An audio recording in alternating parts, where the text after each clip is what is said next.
Yeah, I'm beginning to see that. Okay. Got it. Okay then, Corey, I'll talk to you. All right, you can get start up.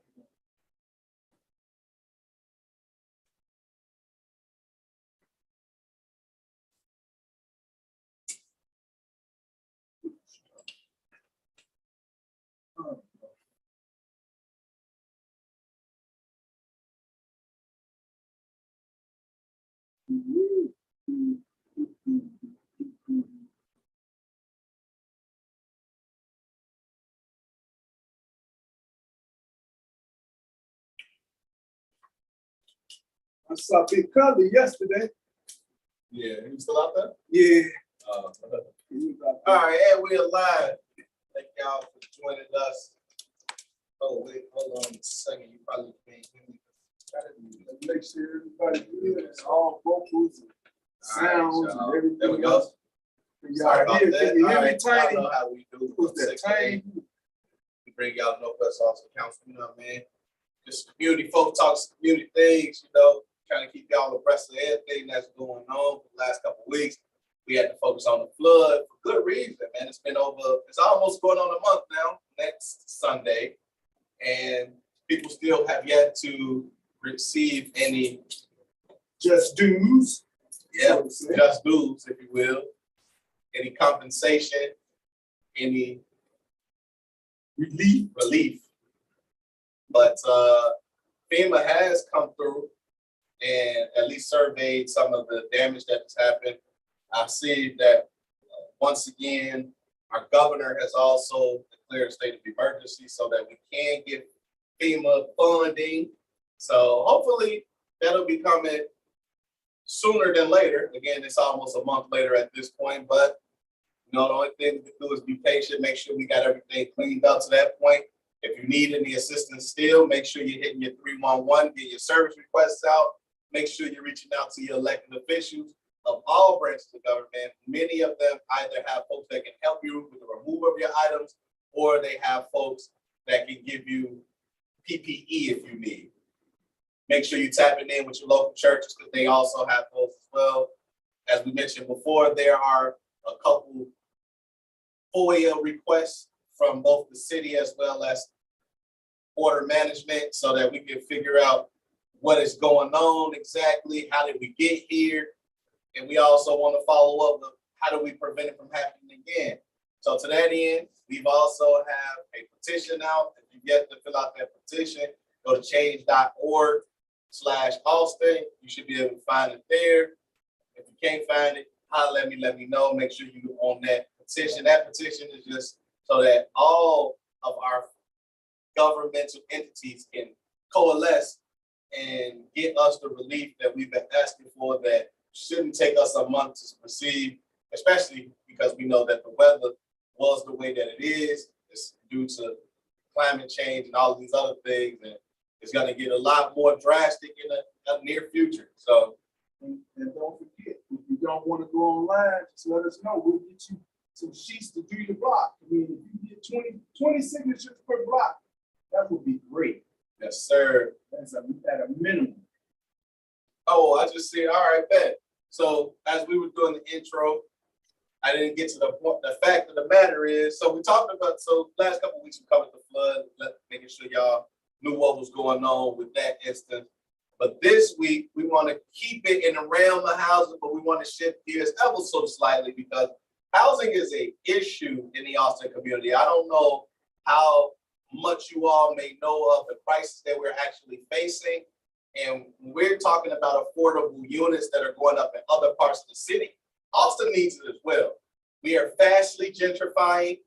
Yeah, you may not see a whole lot of white faces, but you can best believe that the prices are skyrocketing to the point where long-time Austin residents cannot continue to afford either rent and or their mortgage payments. And that is a real thing that we have to be on the lookout for. So one of the ways in which we want to protect ourselves is start to get our community leaders, our electeds, and whomever else want to voice in this housing crisis to be a part of some legislation that needs to be drafted so that we can prevent the onslaught of, again, gentrification and anything else that would cause us to not continue to call Austin home. And so today we got Baxter Swilly. We're gonna let him introduce himself, but we want to make sure that you all know exactly what's going on. We got a nice little presentation for you. So for all of those that's tuning in, that's checking in, please fire off with your questions, because we know you're gonna have some, but this is some very important information. Because even as Steve and I did our 2020 40 blocks in the movement, and we were surveying our community, we saw that our community is aging, and it's aging fast. And as y'all very well know, not only is it aging, it's changing hands. And so if we want to keep the culture of Austin, the culture of Boston, we got to start to implement some things and be proactive instead of reactive. And so we're going to get into that with Baxter. But before we get into that and bring Baxter on, I do want to shift gears and throw it to Steve. See what you got going on, Steve.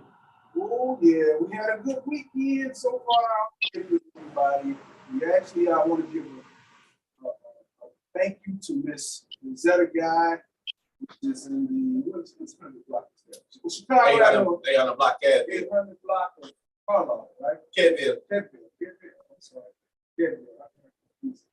But she always has a really good block party, and I appreciate her inviting me. She had Michael Jackson imitators. She had Biggie Small imitator, along with the Luther imitator. She had horses. She had it all going on. And I want to thank this guy for doing her thing. She always looking out for the kids. She'll take care of her block. And then also kind of meandered from there over to my old alma mater, or high school. They do that, what they call that, back to the, all alumni reunion. I kind of hung out there for a little while. And so it was a good time, all in all, good time. That's all I can tell you. But as DeAndre was saying, we're going to have a guest on today to talk about housing and things that will and can affect us. As you may know, if you live in the West Side or in Austin, you need to be thoroughly aware of it. Trust me, it's going down. We got to figure out how to keep it up, right? Definitely. Yeah. I know you had something going on with your niece today, right? Yeah, today is my niece, the Trump party. Okay. She's studying psychology. She want to be a clinical psychologist. So not exactly like our uncle. I'm a business psychologist and industrial organization psychologist if you want to be technical. But she's going to go for clinical with a minor in art. I do believe she sees herself as a person who could utilize art therapy to heal our people. And I'm excited for her. I think psychology is one of the best tools that we could utilize, especially for people of color, to be able to improve our lives.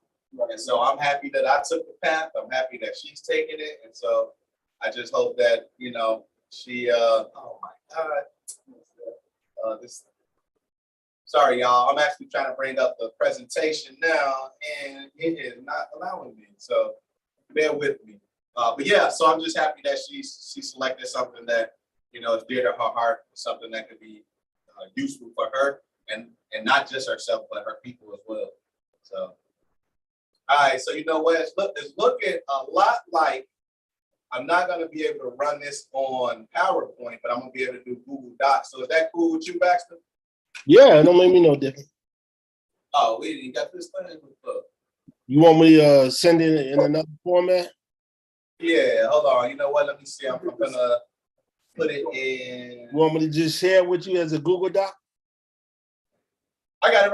I got it. I'm about to put it up here as a slideshow. There we go. That's what I'm looking for. All right. Hold on. Tiny.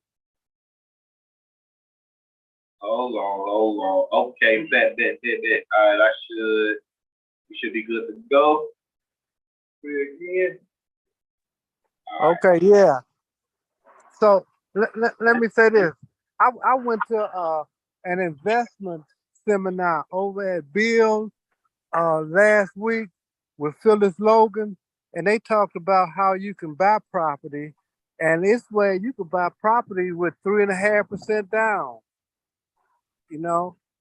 And so it's interesting that we're talking about Austin now, because she was talking about Austin and how you can invest in property over there.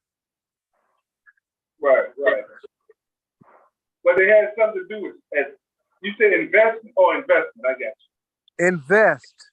Okay. You know, you buy the property and you pay 3.5% down, and the more you get the mortgage and rehab money. Right. There you go. So something can be done. Oh yeah. It's a lot that can be done. All right. A whole lot. Trust me. Yeah. Okay. All right. I think I should be able to. I might have to do some moving back and forth. But for the most part, you got the presentation on the screen. All right. Now, Baxter, before we go ahead and let you launch into your spiel and do what you do and educate us on this housing crisis facing us, can you introduce yourself? Let the people know who you are. Yes, sir, my brother. First thing first, you know, I really What should want you do y'all. with it? I want y'all to appreciate how important it is for us to have indigenous community leadership, and that's what this is. This hyper local policy agenda is about. It's about building leadership opportunities inside the community to lead policy legislation in the community. It's not just about leading conversations about change, but actually changing the systems that affect us. With that said, I want to say this. I'm not a policy expert. I went to school to do this. But that's not what I've done in the last 15, 20 years. And what you're going to see in this presentation is really based on research that anybody can do. I'm not a housing expert. I've been a legislative director with the Oak Park Regional Housing Center for about 2 years. What I am a proficient research scholar and a very proficient writer. Okay, but beyond that, I don't have any special skills.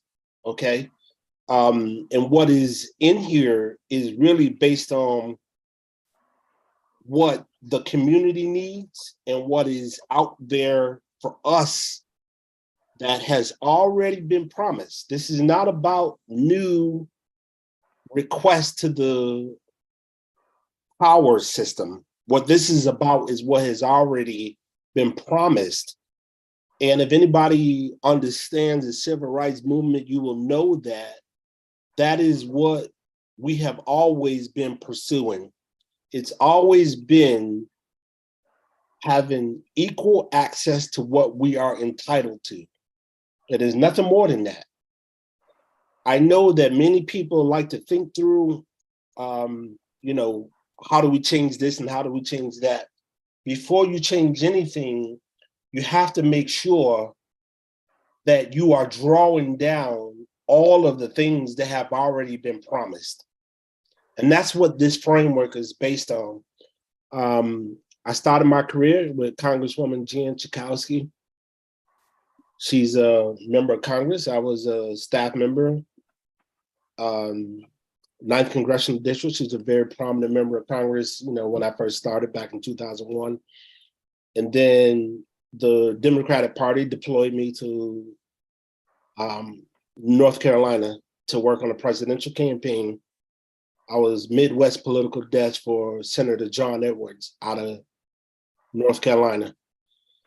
And my responsibility was getting Iowa, Detroit, all of the big Midwest cities in order. And then I came back to Chicago. I worked for a large public affairs firm downtown Chicago, the Haymarket Group. And that's where I met Alderman Emma Mitz back in 06, 07. We went through the big box, the Walmart thing together, you know, and I was introduced to the Austin community through her. And I've been riding with her ever since, and I've been engaged in the Austin community, you know, for the last 15, 16, 17 years. I'm from Maywood. And then, you know, I did some corporate work. And so now I'm here, you know what I mean? That's I guess that's what matters. The most important thing about, and this is the last thing I want to say, is that, you know, we have one of our own persons inside City Hall right now, Brandon Johnson. I was very, very, very close with Barack Obama. And I want to tell you something. He was not completely empowered to do all the things that we discussed prior to him being elected. And neither is Brandon Johnson or anyone else in city, state, county, national government. I've worked at every level, presidential, all the way down. I did it all, I'm telling you. And I want to tell you something. If we do not think through all the policy components that impact our community, not just housing, public safety, all these things, they're not going to do it for you. That is not their job. Okay. You know, a lot of people talk about holding their elected officials accountable. First of all, you need to understand what their job is. When Alderman Emma Mitz, Irvin, 28th Ward, Alderman Irvin, Farrell, when they go downtown, their first priority is to serve the city of Chicago. And the city of Chicago has significant special interests pressing on these people. And if you are not there to be a voice for these people, you won't be able to compete. And so putting together actionable documents in front of these folks puts them in a position to make a decision in favor of the needs that our community, the challenges and the needs that we are confronted. So that's important. I wanted to say that, you know, because that's what this policy framework is about. Solid. Great intro. Before we dive into it, any of y'all want to say anything? Any questions, anything? Quick question, Baxter. So your position with Athena is what? Legislative. I didn't hear it. One more time. Legislative director at the Old Park Regional Housing Center. Man, that is so inconsequential here because nobody asked me to do this. You know, it took me almost a year to draft this, and what you're about to see is not even half of what we have. I just can't share the rest of it because the alderman and the commissioner, of course, you know, we don't have a commissioner of housing right now. The commissioner of housing, they haven't confirmed what it is that I put in front of them. But what I've learned is if you love Black people and if you love the community, then you won't ask to do the work that you know is required. You'll do what you know how to do. You know what I mean? And you'll present it and you'll serve it up, whether anybody asks you to do it or not. This is not my job. What I just did, what you're about to see is I'm not doing this as part of my job. I did this because I know that the community needs it. Let's get right into it then. So I don't slid to the regional housing challenges. You ain't got to read off everything, but so what are our housing challenges that you found there? Well, there are a lot of them. You know, I don't know if people know that the Austin community has lost more Black population, 11,000 people, than any other community since 2010. I don't know that people understand that Austin community had more closed public schools. When Rahm Emanuel closed the schools, we have more closed schools than any other community. Most people don't know that Austin has the most returning citizens. We have the most ex-offenders in our community. We have the highest need for affordable housing units. Almost 9,000 units are needed to meet demand. Austin is Chicago's most vulnerable border community, where I live in Evanston. We are a border community with Rogers Park. The discrepancy in average median income is about $30,000.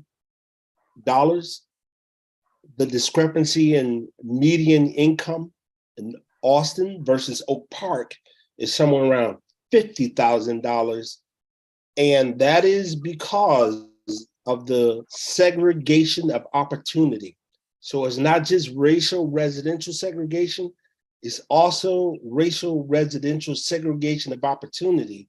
The opportunity that our residents have access to is segregated, and we are isolated in a place where we're disconnected from opportunity to work and make a living, that sort of thing. Yeah. Wait. Let's open up on that a little bit. Mm-hmm. What exactly does that mean? Does that mean because, like, for example, manufacturing ruled the day? That is how, you know, the people that came before me were able to sustain a living, right? Then they shut down manufacturing. And what was next after manufacturing, Steve? Was there anything? Technological. Nah, we ain't in the technology. We ain't in that game. So what is it when you say opportunity then outside of the manufacturing, which I know is how we supported ourselves in the earlier days? What everything else is service now. So what are the opportunities that we are missing here that is being segregated from us? Well, it's not industry or sector specific. What it really is just the opportunity to leverage whatever income you have to actually make a living where you live. So what a lot of Austinites are recognizing is, okay, you got a good job. It may be in Austin or not in Austin, but in order for your money to actually have a good return, you got to go someplace else to spend it. $160 million in retail leakage. So every year, Austin residents spend $160 million outside their community.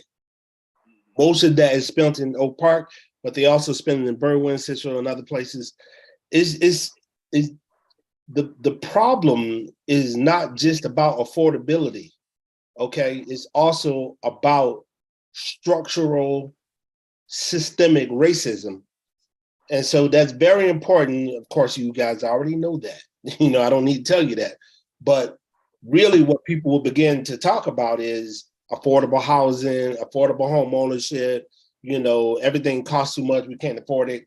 So, but the problem really is that you segregate it away from economic opportunity, what they call economically disconnected areas.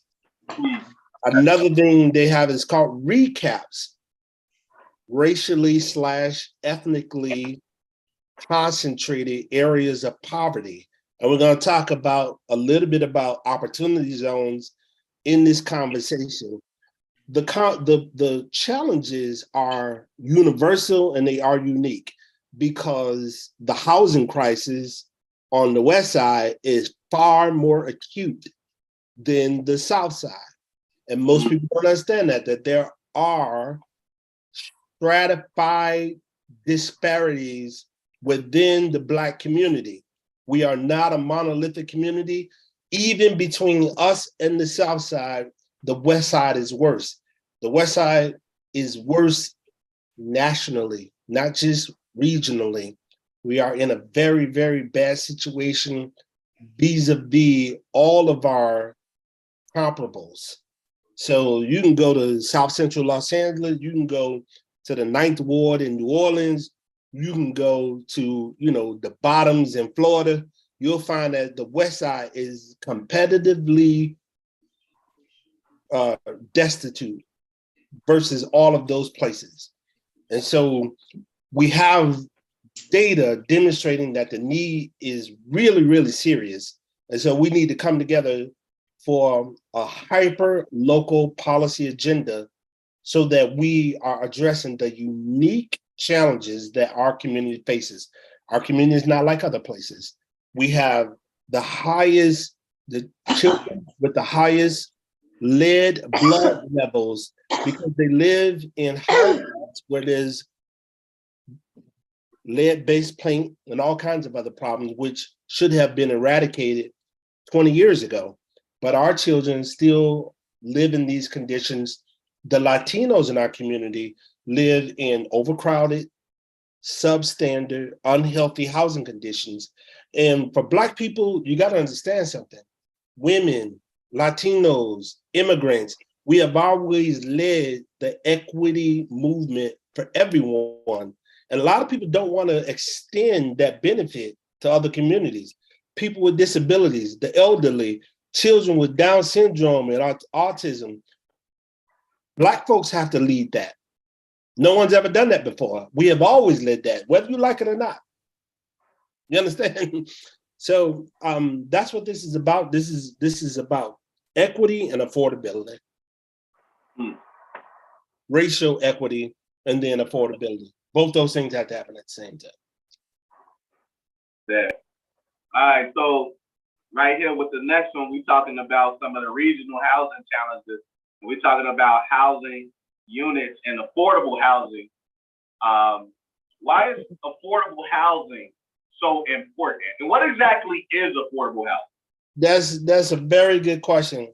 Guys, I want everybody to recognize something.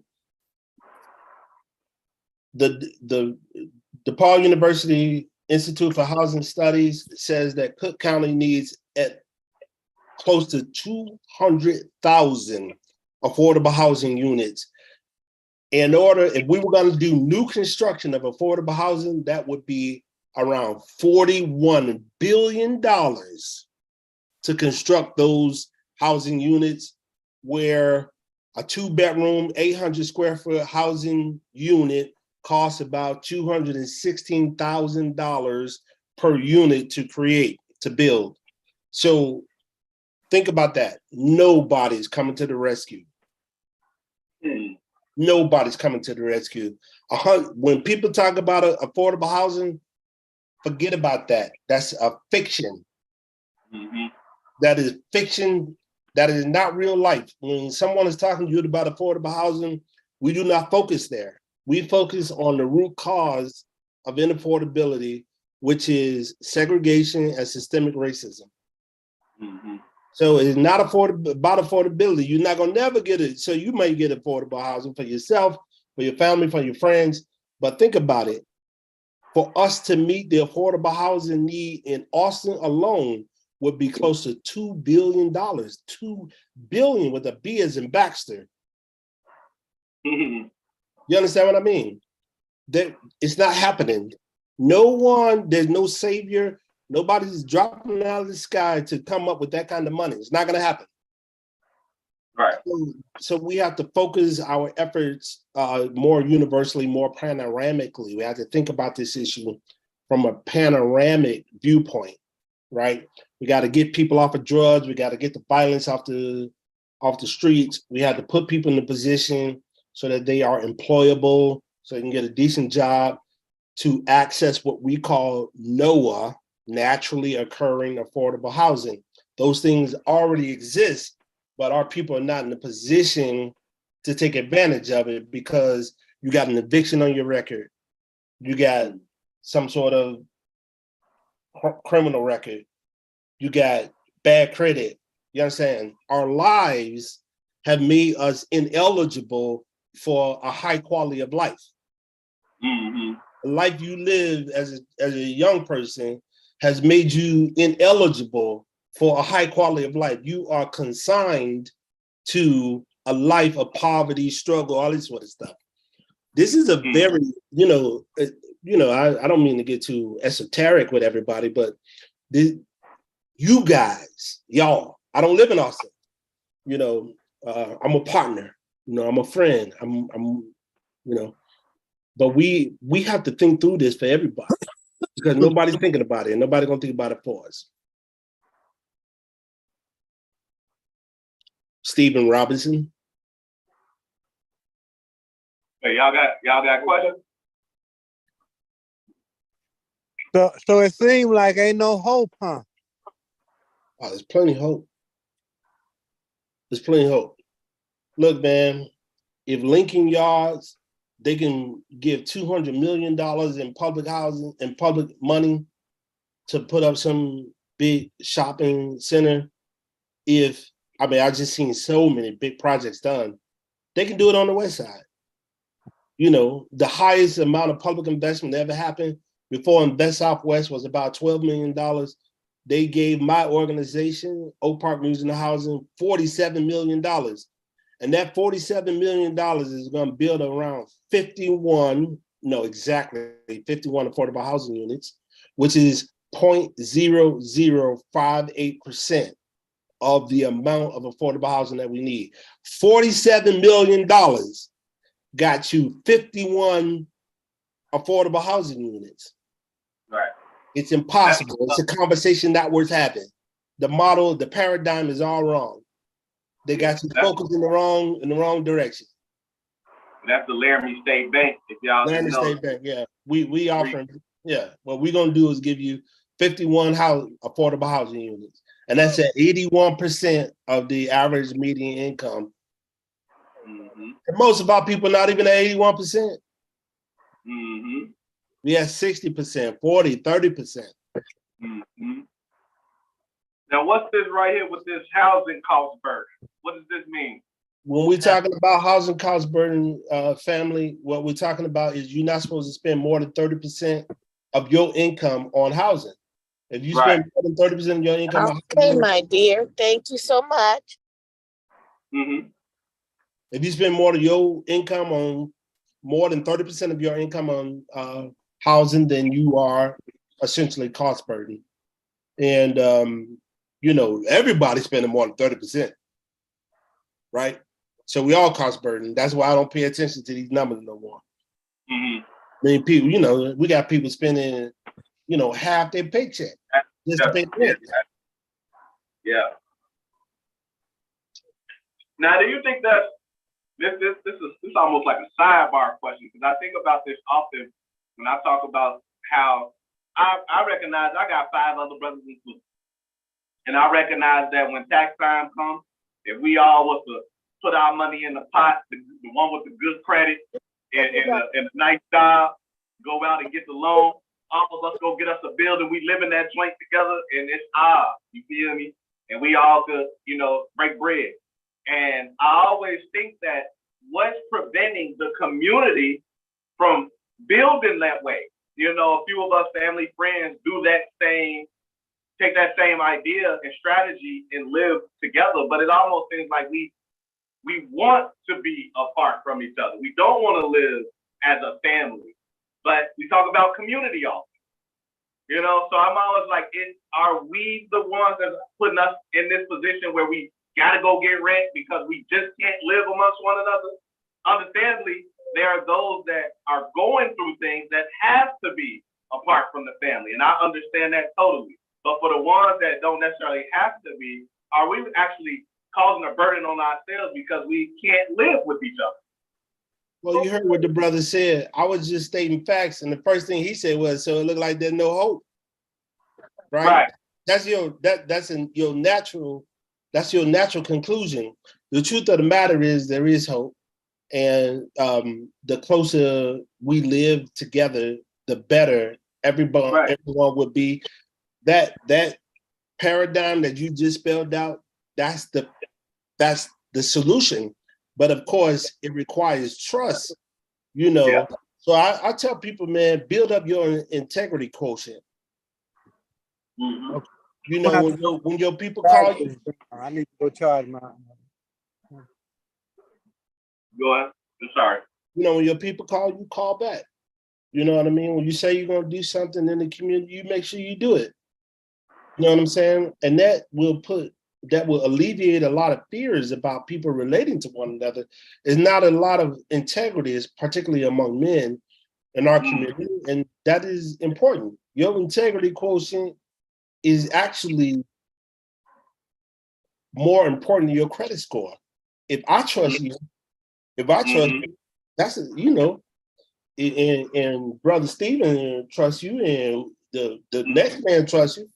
Eventually, we're gonna be family, and that's how the Latinos, that's how the Polish, that's how the of course the white community, but that's how everybody else is making it. Right. Of course, it is hard for us because there's no internal integrity. Yeah, it all goes back to what I've always said. Everything is based on relationships. Yeah. Building it, sustaining it, moving it to the next level. No doubt. And that's what we try to do. We try to do that on a door by door, block by block situation. Now you see this thing, man. Evictions, they disproportionately impact Black folks and women with children. As in 2018, some of the highest foreclosure rates. So eviction foreclosures is rampant, because a lot of the homeowners in our community those are legacy homes. Mama, grandma, granddad, and working hard for that. But the kids don't really know how to work. They don't appreciate it. You know what I mean? And so we lose those homes because the person that worked for it, you didn't work for it. It's just a gift to you. And so second, third generation, we lose those homes. You know what I'm saying? And so it's not really about money. Keep it real with you. It's about integrity. It's about education and that sort of thing. Yeah. That, especially the last one, that's a big one for me. Obviously, as a person getting a PhD, I truly believe that being educated opened me up to different possibilities. And that was one of the things. I was just reading a quote today about the school system. Like, I know a lot of people feel like the school system turns you into a mindless robot that goes to work for somebody else. I would like to disagree and say that it actually opens your mind up to be receptive to learning new ideas. That's if you're a person who's already oriented towards being receptive to learning, right? And so I'm not afraid to not only be super intelligent in terms of knowing what I know in my realm, but I'm not afraid to learn how to pick up a hammer and and learn some carpentry, or try to mess around with my car or something. And I think in a lot of ways, when we talk about passing on our homes to our younger children, like the folks that migrated here, they had those skills because they had to do it for master in some respect. And if they didn't have it directly, the person that came over here had it for sure and passed it down at least to that generation. But it's like, as we've gone generations past, they haven't picked up those same ideas and learned that. My family was the owner of the Pink House, the famous West Side Pink House. And nobody knew how to swing a hammer to fix the damn house. So the house had to be sold. Now it's green. It don't even look right no more, man. And I'm just hoping that when my time comes and they put that thing on the market, maybe I can buy it. You know what I'm saying? I would love to be able to be like, yeah, now it's family through marriage. That's Uncle Isaiah through marriage. But it's history right there, man. Everybody loves coming and looking at that pink house. I said if it was me, I'd turn the damn thing to a museum, man. But DeAndre, you just put yourself in harm's way, man. You mean to tell you that's your family, man? Yeah. Come on, man. You couldn't save it? Man, look, nobody, you know what? Again, it's through and that house mean a lot to a lot of people, man. Man, I started seeing it up for sale. I'm like, oh man, I wish. The only thing I could have did was wish that I had it at the time to be able to, or we had, like I said, or we had some folks in the family, because Uncle Isaiah, he was the one fixing it. So when he passed on and his daughters had it, they had nobody to put anything back together or fix it. And that's that is actually what's happening time and time again in the community. So I'm currently on a housing search to look for somewhere where I could call home for my family now. And as I find these places, they all need to be gutted to the studs because nobody's taking care of them. You know, when they were first purchased, yeah, you know, again, great-great-granddad was able to patch up some things and he knew how to, you know, again, swing the hammer because he had to do it then. But as we got a little bit more comfortable, you know, we don't want to learn those things, you know? And that's why I said going back to the education piece, at least for me, I felt like becoming more educated opened me up to these just different ideas of what it means to be in this world. I don't need to only be educated. I need to be able to use my hands. You know what I'm saying? And but that's just for me. That's not for everybody. So You know, let me say this though. Life is an educational venture. And yeah, you know, if you want to make some coin, you want to go find out a specialty, you go to the university, you go to college, you learn a skill. And wherever you can learn a skill. But like they always say, you're gonna learn the easy way on your own, or you're gonna learn the hard way when it hits you straight in your face. But you're gonna learn. And it might be too late, but you need to learn. yeah. Back to when you're saying about being able to take care of property, I kind of reflect back on that and I go, you know what? It's not so much that you have to know how to swing a hammer. You have to know how to identify when the hammer needs to be swung.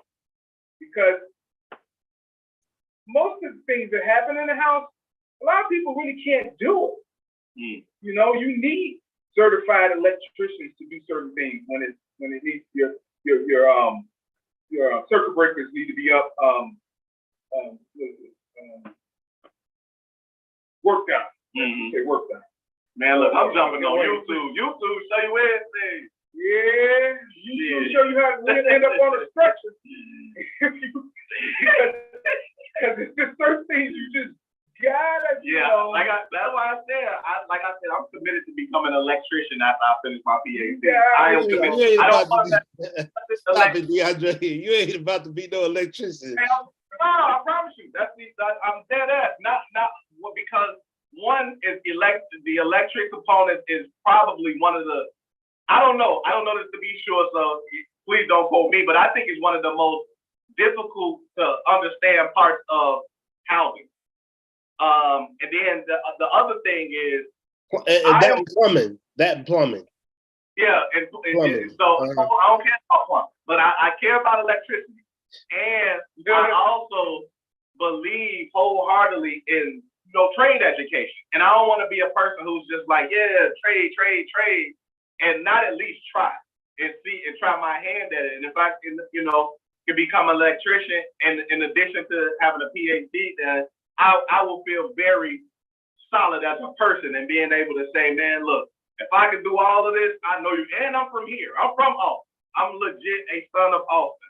And what better person that's been through the struggle that understands all of the machinations of living here than myself to be able to present it and be like, man, look, go get that trade, go get that, whichever you're gonna do, but use it to benefit your community. Come back, give back. I'm gonna tell you what a contractor told me many years ago. And because I used to always try to get in the middle of what needs to be done, and I can do it. He said, well, Steve, you're a design, mechanical, industrial engineer, right? I said, yeah. He's like, and I'm a general contractor.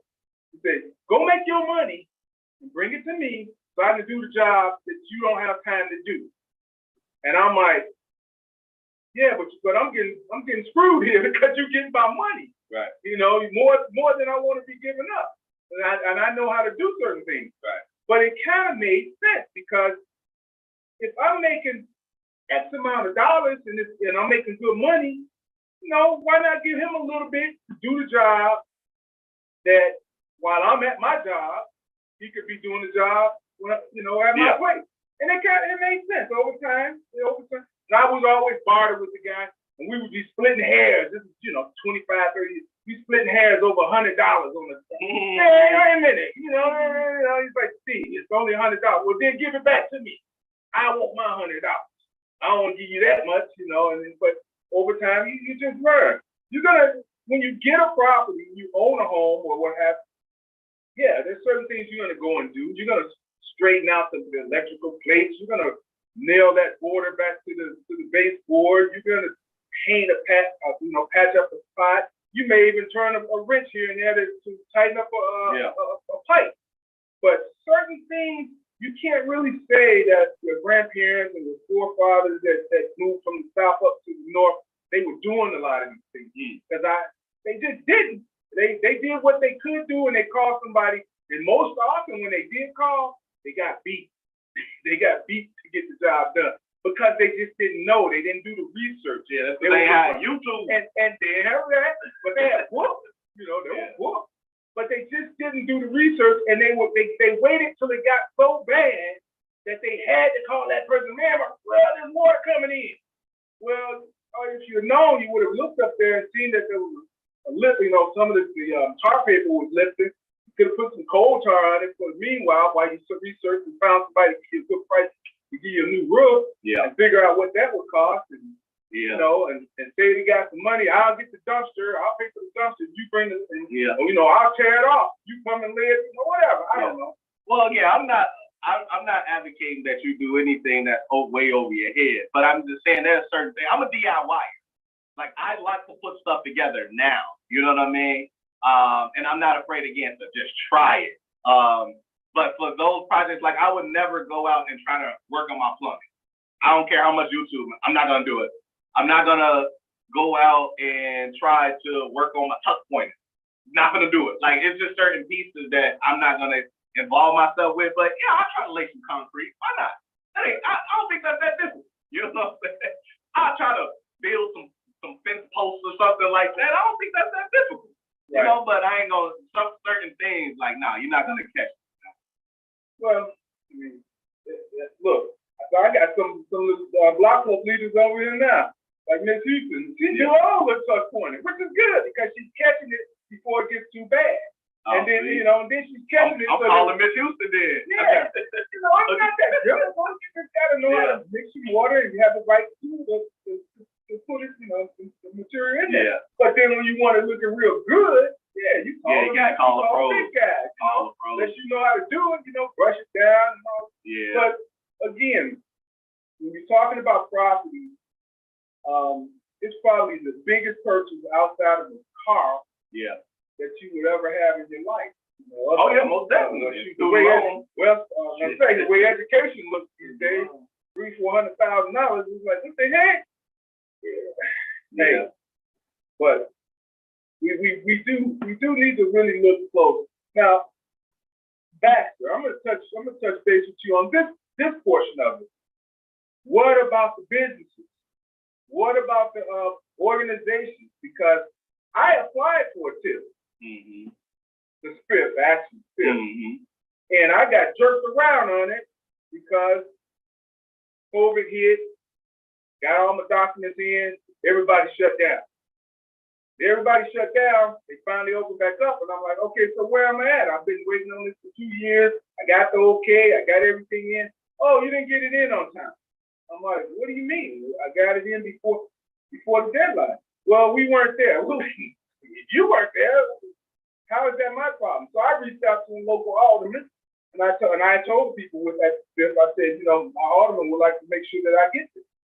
And they said, okay, we'll have them call me. Talk to the alderman. I said, here's the number. Can you do that for me? Can you make sure that you follow up with this? All I got was crickets from him after that. Oh, they won't pick up. So I'm like, where is the support?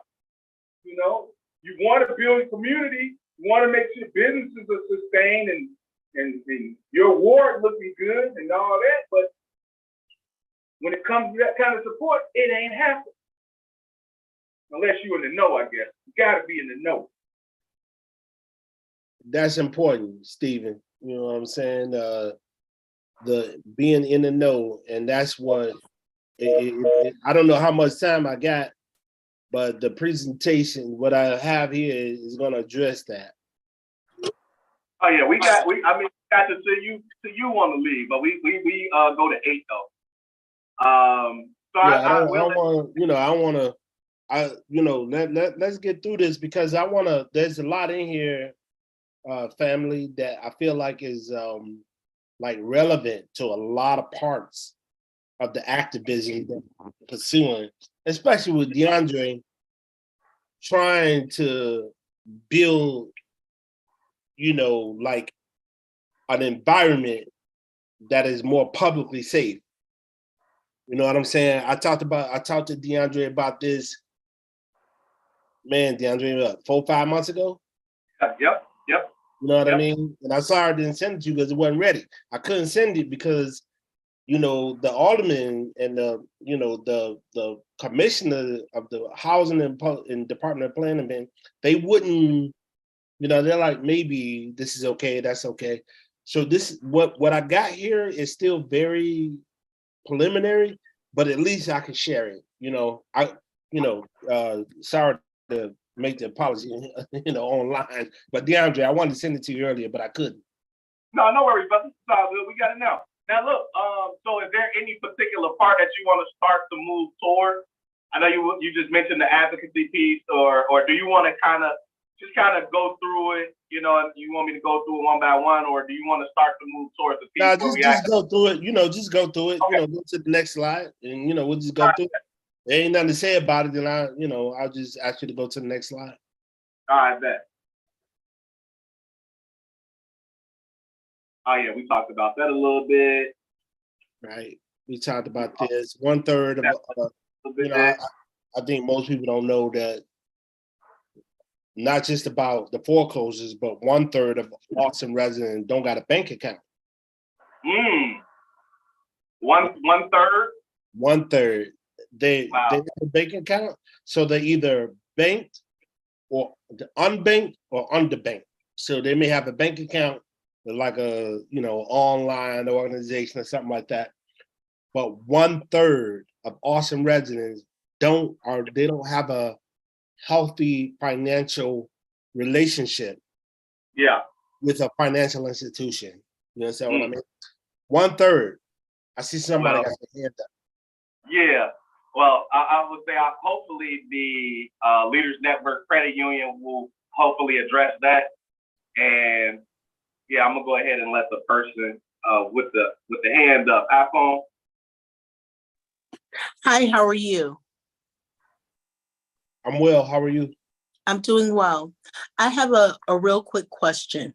How do we talk about housing and everything that is the condition of our community without talking about the free housing being given to immigrants? Because it's like we're talking about things that we have been fighting for all of this time. But now in 2023, we have a whole new trajectory. We have a whole new look. So to me, do we have any attorneys that can stop some of these evictions? Because how are you going to evict people that have been paying, but yet let people who are 5 seconds into the community have free housing? So I understand where we're going with the housing, but right now in this moment, we need to be fighting for them to have some of the struggle that we have had. How exactly is it that we can allow people to be put out and we're letting people in that aren't paying anything? I feel like that has to be dealt with because it's been dropped in our laps. And in our laps is what we're going to deal with. How dare you evict a person that has been busting their ass to make it happen just so that we can let some immigrants who have decided to leave their country, not fix their problem, but come over here and become part of ours. So I'd like to know, how do we tackle that?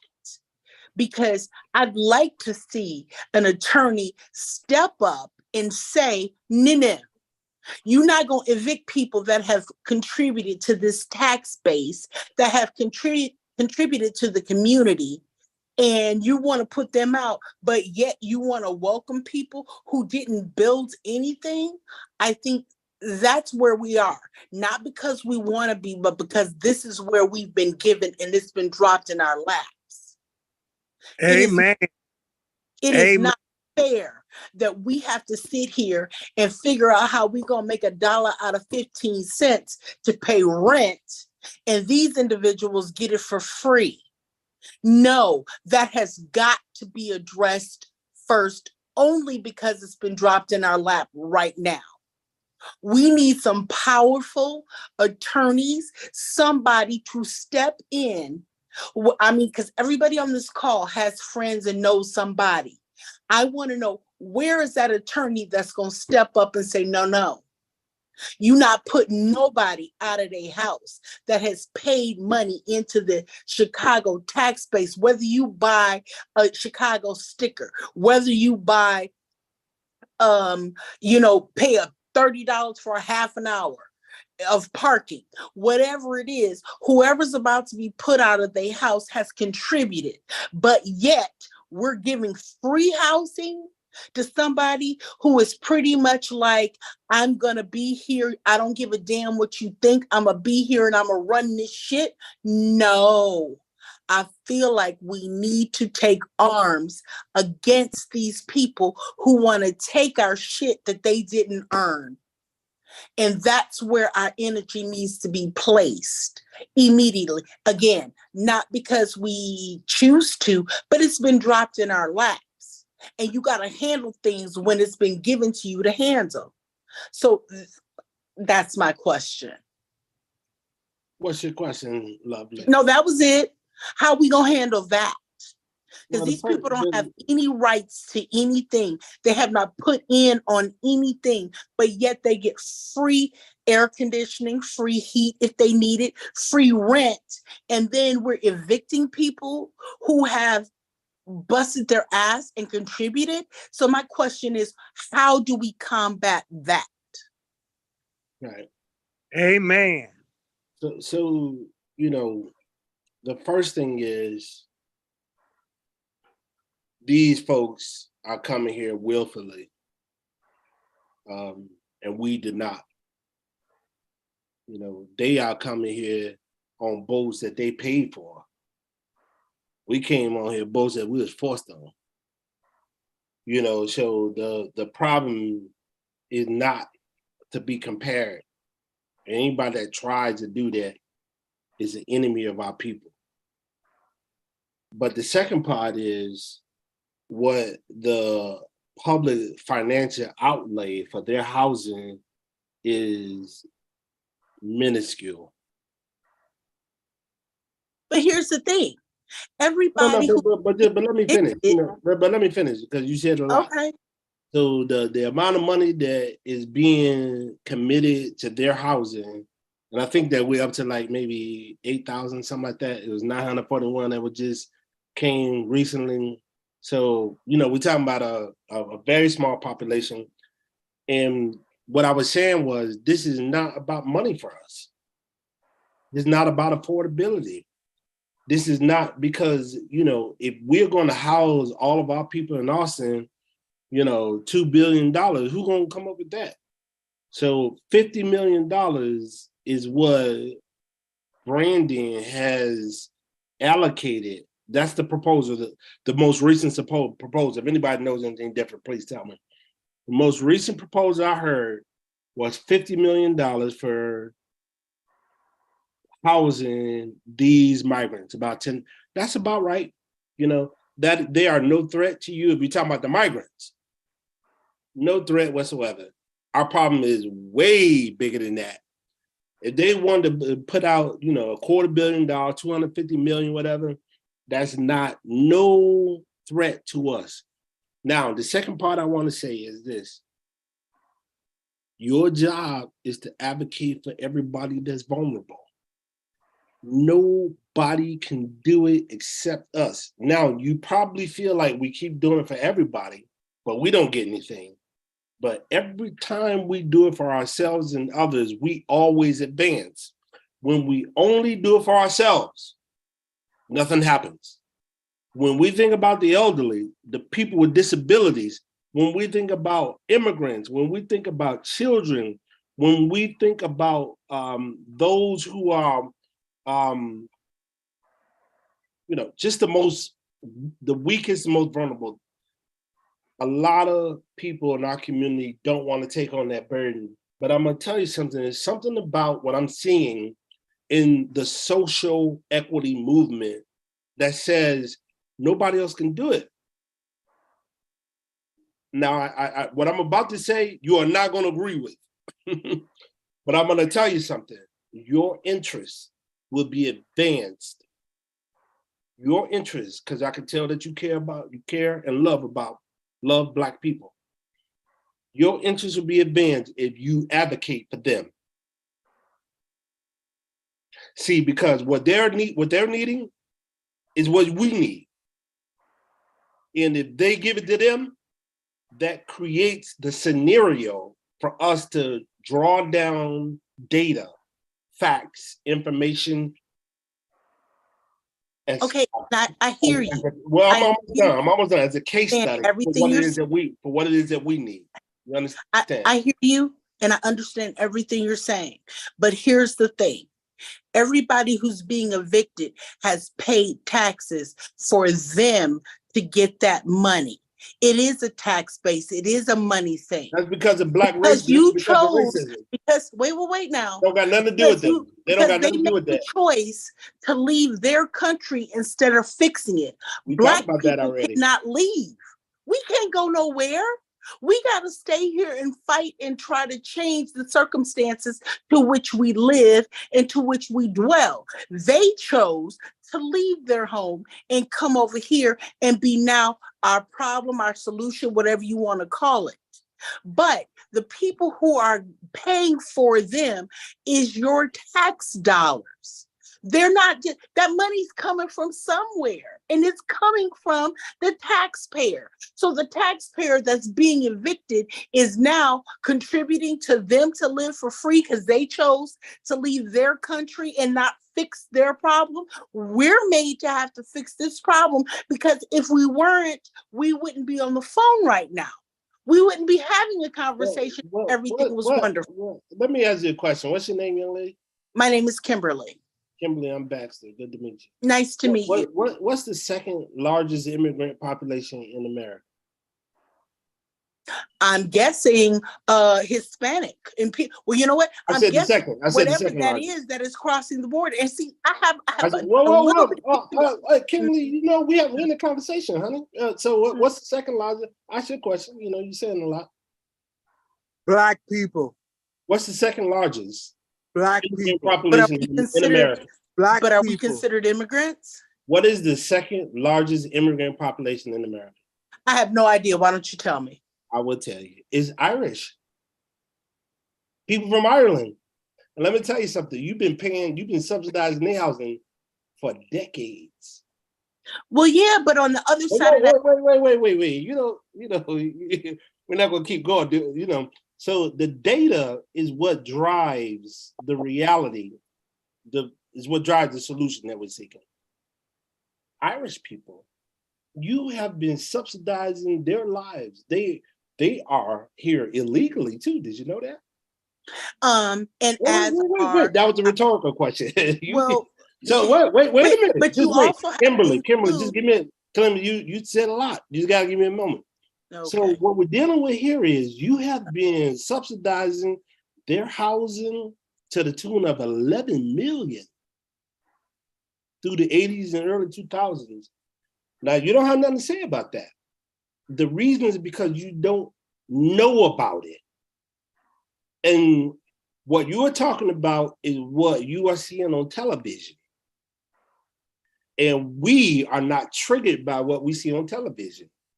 I created this framework independent of what I see these people talking about on television. I don't care about what they're talking about on television. I can't be triggered by television, by, mainstream media. That don't trigger me, that don't push me nowhere. I keep following the data, the money and the numbers. And what you are doing is exactly what they want you to do. They want vulnerable people to be fighting other vulnerable people, as opposed to embracing vulnerable people and we turn our attention to the people. I don't envy the oppressor. I don't. You understand what I mean? Anybody who comes here vulnerable, if you get it in your heart that it is your job to take care of those people, because that is technically, historically, traditionally, how we have always advanced our agenda, by standing up for other vulnerable persons. The Latinos, immigrants, they are not your, I told you, $50 million, that is a drop in the bucket. That's nothing. Can I ask you a question? That ain't even enough money to, Okay, if I gave you $50 million, you would be able to house about 100 people. but let me ask you a question. Why exactly is it fair that, to use the group you mentioned, our Irish, our German, our African, and anybody else who got to this country via an airplane, when you come to this country and you come via airplane, they know where you are. They're usually people who are contributing and tax paying. Because I've been in situations where I've seen people, a young man that was from Nairobi who came over here to go to college, and he just lost his mind, didn't go to school for 3 months. And guess what? ICE was at his door talking about, where are you? So my question becomes, why exactly are we looking for these people? And to include your Irish example, Irish, German, Iceland, wherever, those people, they're tethered. You know where they are, right? But if anybody comes over here and any of their name is illegal, which is followed by immigrant, why exactly is it that we're giving them a break? Because I know a family, that the man I'm telling you about, he has sisters. They've all become pharmacists and they've all become nurses. But guess what? They're out of status. So they cannot go home when their mama died, because they can go, but you can't come back. But they are contributing to everything that is us in our society. And they can be Irish, to use your words. But if you are not one that came over here on an airplane, we're going to make a way for you, but yet we're going to squash and tell the people who have contributed and did the paperwork and paid all the money that it took to come here via airplane. There's a difference. No, sir, I can't see the difference, because those people are contributing to our society. But if you come over here, now, would you call them vulnerable? The people that you're talking about from Ireland? Because ain't nobody coming from Ireland without a plane. So are you talking about them as well? Because then if that's the case, then we're going to talk about them being vulnerable. They're not vulnerable, they're contributing. Versus the ones that are coming over in Houston and coming from wherever else, talking about, I'm here and you got to deal with me. What about the brothers and sisters that are here via an airplane and they literally want to get that education? They literally want to make a difference in our lives and theirs. They're becoming surgeons. They're becoming doctors. What about those people? And again, to use your term, the Irish. Kimberly, can I jump in? I want to say. You sure can. Please jump in. Please. Because see, I lived in Houston and I know how they run into houses and then go head on and turn around and leave and go back to Mexico and use somebody else's name to come back. Right. It's real and it's just raggedy. They do not care about what we care about. So please, I want to hear you. I want to look at this from the same perspective we had when COVID hit and the vaccine came out. All of a sudden, right here on the west side, at little old Loretta Hospital, you had a slew of people coming in that didn't look like they were reflective of the community that was right there with where Loretta was located, right? And there was an issue with that. My thing was, I don't care who got the shot, as long as we were included in getting it too also at the same time. So that's where we should be. We don't care about all of that, with people coming in and all that, as long as we're getting it also. That's it. That's all. But not also. We need to be getting it first. Right? Here And there's first. plenty. Well, thank you. I just wanted to be heard, and thank you, Jim. That's all good. We understand. Pastor, you had something? No. I mean, I feel what she's saying, but you know, there's no response for it because, you know, I know where she's coming from. You know what I mean? Of course, I feel all that. You know, I know all that. Right. But I don't have no response for that because I'm a policy analyst. You know what I mean? And so you look at the numbers. You know what she's saying. There's a fairness component, but it's not a policy component. She's not addressing public policy. She's expressing her frustration with a system that we already know is stacked against Black people. So, you know, I don't matter her. But wait a minute, it's not just stacked against Black people. To use your point, to use the Irish, because whoever, I'm not sure who brought that up, but yes, to say that the Irish who got here on a plane, they are still being marginalized, just like everybody else. They could be over here and be a doctor. They can invent some stuff. But if you are here on a plane, you know you are tethered. They know who you are. They know where you are. You're not coming to America without an address where they can find you. That's all I'm saying, is how exactly is it that these people who are paying into our communities, Irish, Black, white, Puerto Rican, whatever you are, they're paying in. You know, they're just like you and me. People that want to bum rush and leave their country and come over here and decide that they gonna make you accept them. Well, we have never been able to make them accept us. Irish people who flew over cannot make them accept us. So all I'm saying is that we have to get to a point where we're accepting the people that are making a difference, no matter what color you are. They have a point that they're helping us and they're contributing, versus people that just want to come over and bum rush your country and make you pay for them to live. That's all I'm saying. Though, right? The city of Texas right now has a lawsuit filed against them from our federal government because they put up a wall, if you will, a barrier that can stop folks from swimming across Mexico to Texas. And it was Governor Abbott in Texas that actually sent the migrants by bus to all of these different democratically held cities that in most respects are sanctuary cities that allow the immigrants to be able to come and not get chased out by ICE. This is less a housing issue or a fairness issue and more about the government that is working for us right now and them believing that this is the best way in order to accommodate the folks that are coming from Venezuela.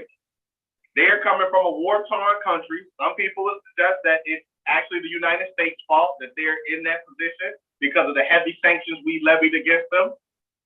But that's neither here nor there. The fact of the matter is the federal government is okaying it, so they're coming over. And now you have to lean on your state and local government to figure out how to provide solutions to the crisis. Even here in the city of Chicago, we have an immigration and refugee committee that did not even meet for over a year, even while we were in the midst of this crisis. This crisis has been going on for 8 months. Now, if you drive down to any district in the city of Chicago, you're going to see migrants spilling over into the streets of the police department. That is unfair on our police departments, the taxpayers. You can even say for those residents, those asylum seekers that have come over, But again, our government, this is what they want to do. This is what we voted for, and this is what's happening. So it's just like, and to Baxter's point, those are the things we can't control. But what we can control is what's going on in our own communities and trying to figure out what type of agenda do we need to set while we have all of these activists and advocates on the line to get us together to push for what we actually need that can help the community. And that may. I have a question. Also, I have a question. Real talk. And that may also incorporate the migrant issue into that so that we can have a stronger backing. In some respects, when it comes to the politics, when they pass bills are so jam-packed with shit that we don't even need. We don't read them, so we don't even know what be going on. But they have the things that are so jam-packed in these bills that when they pass and shit start coming down the pipe, we like, what the hell? Where did that come from? Oh, well, that passed about 4 or 5 years ago when they passed what they'll have the headlining bill, right? Which is, for example, here again in the city of Chicago, we just recently, our governor signed 150 bills. One of those bills was so that folks that they can be, they can be immigrants. They don't have to have residential status so long as they have a right to work and they filled out all the necessary requirements to work here. Again, hear me. They don't have to be a resident, but they can actually join the police force. That was just signed Friday, along with 149 other bills. But the one that you're going to hear most about is the headlining bill. Probably, I don't know what the headlining bill is. Don't matter to me. But the one that's most important to me is that one. So again, we're looking at a fight that isn't ours. All of our governments are working to bring these folks into the mix for whatever reason they're bringing them, and we got to deal with it. Yeah, we want to push back, but at the same time, our pushback might have to look like us joining together and figuring out what works for us, because everything in this country is policy. Everything is legislation, and nothing gets passed without it being written. Okay, I have a question, real quick question, and it's not rhetorical. Then how exactly, on a local level that you're speaking of, how do we make decisions on a global level? For example, why exactly and where exactly are we getting the money to give to Ukraine? That is not our problem. God bless him. I hope the best for you. But when you got into a fight with Russia, that was your fight. But now, instead of us giving money to these countries to make them whole where these people are coming from, why can't, where is that coming from? Because we giving money to the Ukraine. I don't give two hoots about the people in the Ukraine. Y'all started a fight and got into a fight with Russia. We have not gotten into a fight with Russia ourselves because we already know what it is from the Cold War back in the 60s and the 70s. We don't fool with Russia. They have been if this was Marvel, it would be our arch enemy. Well, next to what is it? China, who has the largest army. All I'm saying is, this is just one person's opinion. Why exactly is it? Can we find all of this money to give to the Ukraine who picked a fight or got involved with a fight that they couldn't finish? Why wouldn't we give that same money to all of these people who are leaving countries that you just mentioned? Let's give them the money to fix their house. You need to fix your own house, and I prefer for you to fix your house than come over here and ruin mine. All I'm saying, you're saying a local. Go ahead. Aid starts at home. Absolutely. I will be the first to say I have helped the migrants since they've been in the 15th district here in the city of Chicago.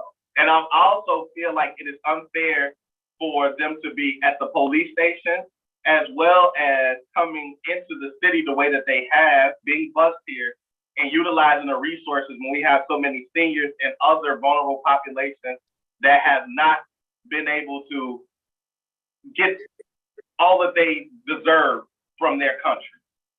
I will say that. And I've also helped them because I believe in helping people. And that's where we at with this whole conversation. The thing about Ukraine is our federal government has a war budget. That budget is the largest the largest amount of money that we spend is on our military. They have allocated resources out of our military budget to go to Ukraine. That's where the money's coming from. And that's per Congressman Davis, who, when asked the same question as we were talking a couple weeks ago about the flood relief, he talked about, and I said, well, if they're going to send all, well, if somebody, if it wasn't myself, if they're going to send all this money to Ukraine, how is that so? And we don't have money to help these flood victims. And he said, well, that's because we have a military budget that does that. The other part is Ukraine is a friendly nation or country with us. And at some point, if they have not already done so, they will be joining NATO as a result of this. And the United States are looking to build military capacity with whatever countries we can play friendly with, because we definitely got the biggest grenades, we got the biggest rockets, but we also want to make sure that we got the most people indebted to us that's on our side when war actually breaks out. So that's all this is. I mean, and are we saying that that's the Ukraine who's losing the war that they picked or got into with Russia? America, but we didn't. From when I was growing up, we never fucked with Russia because we knew what it was going to be. But now we going to jump into an argument between the Ukraine and Russia. No. They have always been our arch. America's the bully, though. We've always jumped into other people's business. We have always done that. That's how we get out. You're right. Unless it was Russia. Wait, what can one of y'all tell me? What is the second? Wait, okay, so we have Russia. The largest army, is that China or is it South Korea? China. Okay, we not gonna fuck with them and we not gonna fuck with Russia. There are certain fights that in history we will not take up. And it's with China and Russia. If the Ukraine decided, hey, yo, we gonna be bossed up and we gonna fight, that's you. We shouldn't have to pay you a damn dime because you know you gonna lose. You've been losing this entire time, but yet, and you're not part of NATO. You're trying to be part of NATO, and you can't be while you in this fight with Russia. Let's keep it 100. It's always been since I was in high school. It was the Cold War. We have always had a problem with Russia. We ain't going because we know what they got. But yet we're going to back somebody who decided to pick a fight with a superpower clearly bigger than we are. We don't want to say that. And now we're going to what? Give them money? No.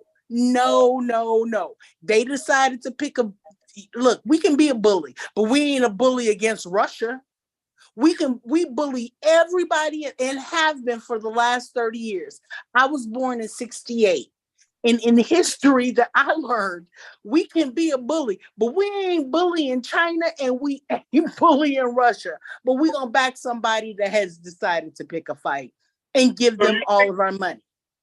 So you think we should go get in the middle of it and put our soldiers? I don't feel like, I think we need to leave them alone. I'm sorry, bruh. You decided to do that, then I can only give you like some verbal support.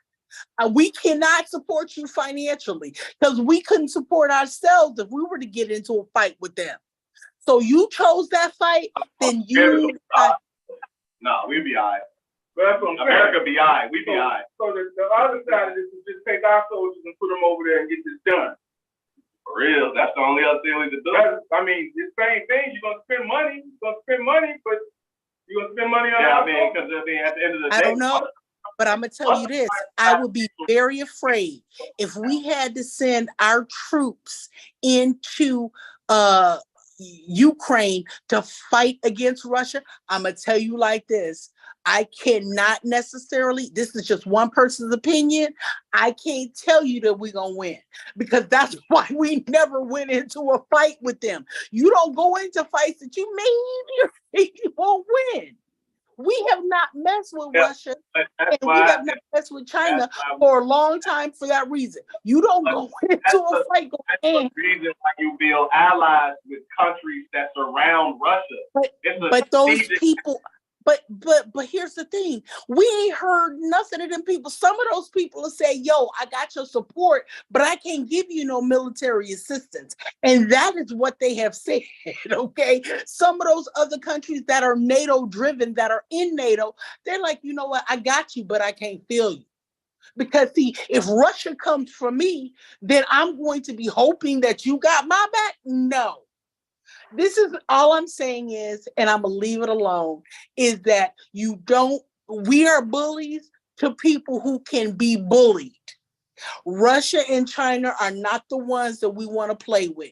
Ukraine has decided that. You can't come to me after you decide to pick a fight with somebody that you can't win, because guess what? I'm better than you and I can't win.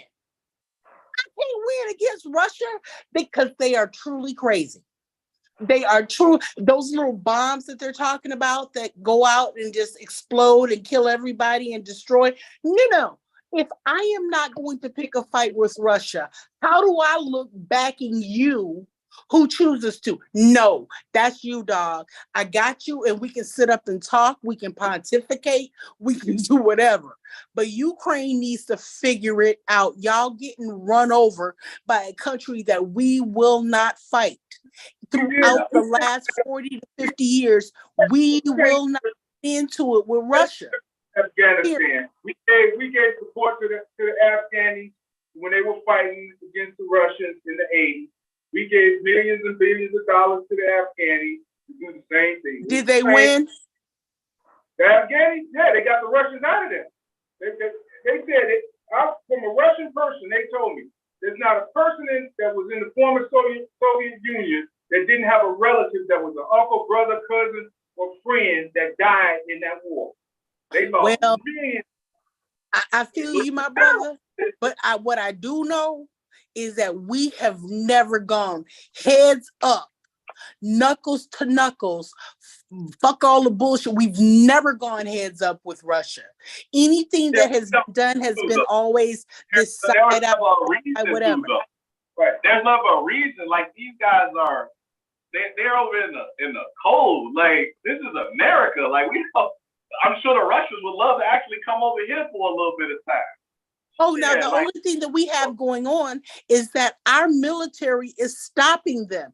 We're not gonna get into conspiracy theories, but I'd be willing to bet they done tried. I'd be willing to bet that Russia has tried. But guess what? I'm an American, right, wrong, or indifferent. If we lose, we gonna go. If we have to go up against Russia, we gonna give it our best shot. And I would be able to believe that they have tried to come for us because they're off.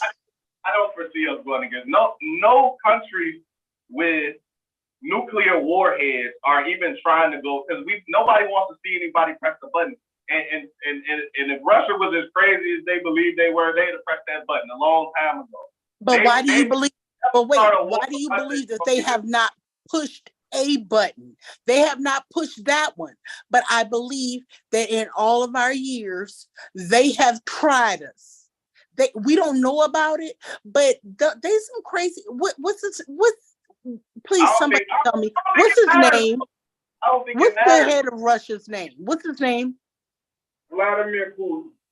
Putin. And who was before him? It was what's his name? He had somebody that was before him. That was a motherfucker that was crazier than Putin. All I'm saying is this: is that, and I'm gonna leave it alone. Is that these are two superpowers, and we're being run by people with egos, and the people in Russia are crazier than we are. I do believe they've come for us. We just didn't know it. And I do believe that we have given as good as we've gotten. For that, I will say I am proud to be an American, because none of that has come to us. They're not going to come to our country. I think they've tried. I would Yeah. be willing to bet that they have tried and that shit got swatted down, to which we should be very happy. All I'm Yeah. saying as far as the I don't Ukraine is think we need to worry concerned about this. is that We need- I we think that, and I'm gonna say this and I'm gonna leave it for y'all. I don't mean to take up everybody's time, but the reality of it is we are not the Ukraine. The Ukraine got into an argument with Russia. If you didn't have a way to win, then you should have laid it down and been like, you know what, y'all got it. Whatever it is, you got it. But don't include us because from we international how do to the- you can't include us because we didn't already try not to have a fight with y'all. Yeah, we're gonna get back to we're gonna leave the international alone. We're gonna get back to the streets. Baxter got about 10 minutes left. So I need I want to go ahead and bring them back so we can finish off the discussion about Thank you, the policy that we need to implement for the Austin community. Oh shit. What? Oh no, I'm just looking at it. Yes, sir. All right, Baxter, let's go and get through this, brother. Hey, what's happening, man? You know, I appreciate everything she had to say. You know what I mean? And none of it is not ain't nothing irrational about what she's saying. So I feel it. So we can go to the next slide. Yes, sir. All right. I need to. Next one or this one? You on okay. This is good right here. So the framework is basically, you know, we got a bunch of housing programs that are not, that Austin not included in. We have a lot of assets in the community not being leveraged for our benefit. You know what I'm saying? And we've been talking about the segregation of opportunity, which is important to discuss. And then I want everybody to know that what I have devised here is directly focused on larger community goals. And it's not just about Chicago, because that's how you draw down resources, funding, capacity building, technical assistance. You understand what I'm saying? I'm sure you guys do. All right, so here's how it's gonna go. Go to the next slide, please. The goals are connected to Chicago's Fair Housing Blueprint. Strategically, this is how I've always done things. When I'm asking for money from the government, I start with the things that are already owed to me and the community I'm representing. So these goals are consistent with the 2022 Fair Housing Blueprint, which recognizes these problems as their priorities. So I modify these priorities so that they respond directly to what we need here in That's why you have in Austin. Y'all understand what I'm saying? Yep. So that's what this is about. And it's about fair housing, it's about racial equity, it's about home ownership, people with disabilities, that sort of thing. But these are things based on the data, coherent. So here it is. If you say these are your goals, when I come ask you for $5 million, when I come ask you for $20, $50 million for a housing initiative in Austin, then that should be, why wouldn't you deploy and appropriate those funds, right? So I never want to be outside the mainstream. A lot of people like to work outside the mainstream. I work within the mainstream, out into the radical spaces that are in the margins, right? I work within the framework so that no one can tell me what I'm asking for is beyond the pale. That's why we aligned our goals for this housing initiative with Chicago's Fair Housing Blueprint. Next slide. There are 5 community-led institutions that I hope to engender with this framework. I want you guys to understand something. I just don't care about the money. And I know that people are struggling, but the money has always been an unsustainable pursuit. What I want is to train, educate, and build up community leaders like Stephen, like DeAndre, like all of our brothers and our sisters who understand what the real needs are based on their lived and activist experiences. A home equity assurance program basically guarantees your property value at the assessed value it is right now. And so when you decide to sell it, there's no way you won't sell that property for at least as much as what it is appraised for right now. Opportunity zones are basically a tax-based initiative that President Trump initiated in his Tax Cuts and Jobs Act in the United States Congress in 2017. And essentially what it does is gives people who have capital gains tax liabilities an opportunity to defer payments for those taxes by investing in the poorest communities in America. Then we have these redevelopment boards for TIF. I want you guys to understand something. Anybody who's pursued TIF, they won't tell you what the TIF redevelopment plan is for every TIF district in Chicago. We have 4 in Austin. We actually got 4 opportunity zones, which are high poverty rate census tracts in Austin. We have 4 of those. We have about 140 TIF districts across the city of Chicago, and most of them have a redevelopment plan that most of the community know nothing about. An organization like SB Freeman, even my firm some years back, we would create these redevelopment plans, and it would be based on data. It would not be based on the lived experience of the people who live in the communities. So that's a problem. And TIF NIPS, that TIF, the NIP stands for Neighborhood Improvement.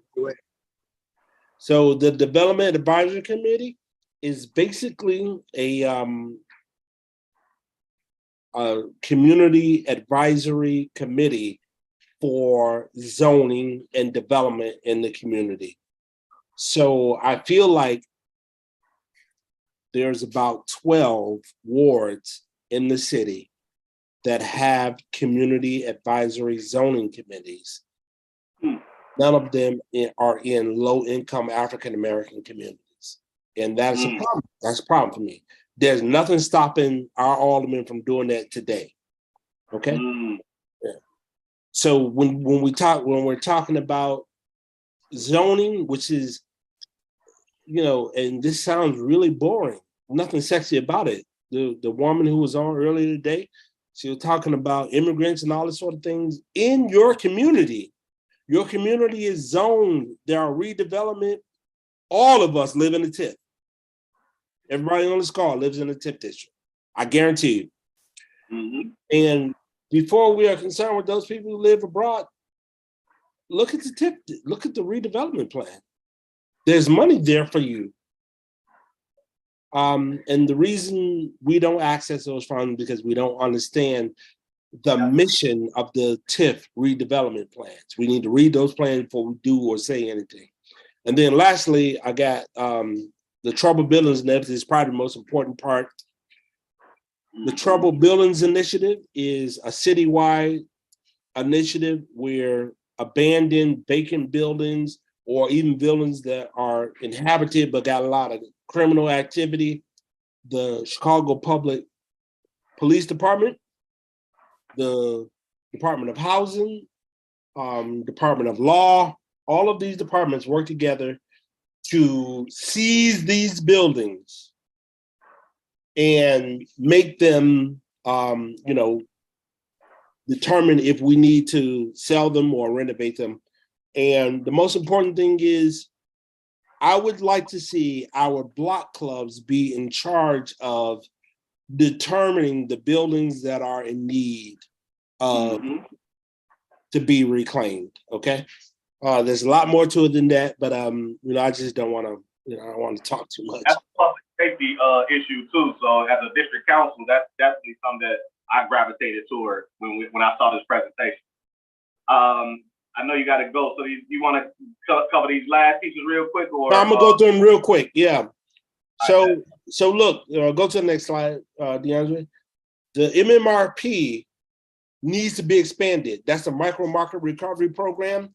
It gives about $60,000 in down payment assistance for home ownership, but the Laramie State Bank is not inside of it, and neither is the Aspire Center. Those developments are going to raise property values. The people who live around those developments need the help the most.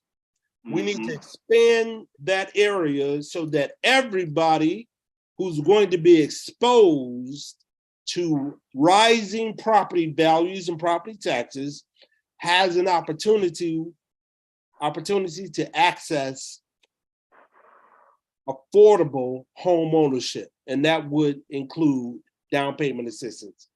And this is where the MMRP zone from Central to Cicero, Kenzie to Augusta. That's right. The map you see outside of that red area is the zone, and that's where it ends. We need to expand it. Oh, wait, what? The map you see? Yeah. That's the whole map. Now the red part is where it's not. Oh, okay, the red part is where it's not. Okay, cool. That's where it's not. The map you see is where it is. Yeah, okay. I got you back. Okay, cool. Now, additional dwellings, these coach houses and all of that, right? That's right. Now I want y'all to know something. The city of Chicago is offering $25,000 in grants, not loans, so that you can build an additional dwelling unit on your property if you own your home. If you own this car, you own a home, you can summon your attic, your backyard, your basement. They're offering $25,000 in grants. You can actually get $35,000 if you make it ADA accessible for people with disabilities. So Austin is not included. The housing ordinance that I'm proposing demands that Austin be included so that we can have access to those grants. Next slide. These are the 4 opportunity zones. Austin has 1.2 square miles of opportunity zones where 18,300 people live in abject poverty. The lowest of these is the down here on the south, not to the east, but the very one to the south, 170-251-90, down at the very bottom. Not that one, to your left, that one. That is the poorest one in the community. $21,000 median income. Okay, and people, the poverty line, 46% of people live beneath the poverty line. About 4,700 people live in that census tract. All right, and so what we're asking for is for the city to establish an incubator so that the opportunity zone funds that would invest in that census tract are focused there and nowhere else, right? So when you focus, you can only invest in 2 projects. Business established inside that opportunity zone, or a real estate project, which includes affordable housing. So we want our people to learn how to establish opportunity zone funds so that we can attract private investment. I want to say something very important on this call. If you are developing your community solely based on public funding, that is unsustainable and an inequitable stream of revenue, because the government has already demonstrated that they do not have an appetite for aggressive affirmative investment in Black low-income communities. So what you want to do is attract private investment. This is by far the best way to attract private investment, not public money. We're talking about people who want a return on their investment. Yeah, we talking about some philanthropists that have messed up they stocks for the years that need somewhere to get that tax write-off. There you go. Yeah. Yes. I know. You feel me? I know. I like that one. That's exactly right. Now I want you all to know something. I'm gonna go through this slide quickly. We have 2 tax incremental financial districts in Austin that are going to expire this year. We need to do something about that ASAP. One of which is in the Madison Austin tip, where the Aspire Center is going to be built. And the Aspire Center, we expect, is going to generate new tax increment, which would invest in that tip. But if the tip expires, the new tax increment that's going to come from the new Aspire Center will go to the general Chicago, City of Chicago fund. And it won't be sequestered funds, right? Directly focused on our community, right? So it's about to expire, and we need to ensure, I'm talking about the next couple of months, because if the calendar year expires, then you can't extend it.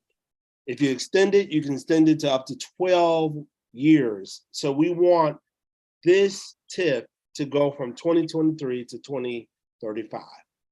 All right, we're going to have to connect outside. So we can capture all that money and use it for the stuff that we care about.